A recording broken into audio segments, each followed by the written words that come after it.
Во извештајот на Државната комисија за спречување на корупцијата за 2025 година се наведува дека од 137 планирани активности, само 23% се целосно реализирани, 44% не се реализирани, а 33% се уште во тек. Најуспешни сектори биле образованието и економијата, бизнисот, додека најмал напредок е забележан во политиката, животната средина и јавните предпријатија. За периодот 2021-2025 година, вкупната реализација на стратегијата изнесува 37%, при што многу активности се уште не се спроведени или се во тек. Комисијата даде и препораки до институциите за подобрување на спроведувањето на активностите кои не се во фокусот на идната стратегија 2026-2030 година.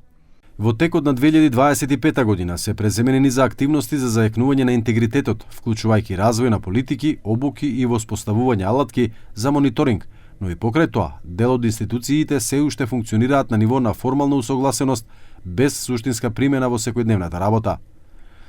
Анализата покажува дека системот на интегритет треба да премине од декларативна во оперативна фаза со јасни процедури, механизми на одговорност и реална примена на правилата, особено во чувствителни области како јавните набавки, подароците и управувањето со дискрециони овластувања.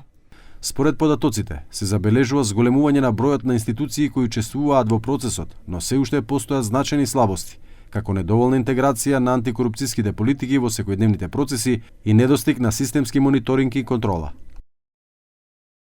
Извештајот нагласува дека клучен проблем останува фактот што многу институции ги усвојуваат потребните акти, но тие не се применуваат во пракса, што директно влијае врз довербата на граѓаните и ефикасноста на системот. На крајот се потенцира дека 2026 година треба да биде период на стабилизација и зајакнување на механизмите со фокус на практична примена, мерливи резултати и зголемена одговорност во институциите.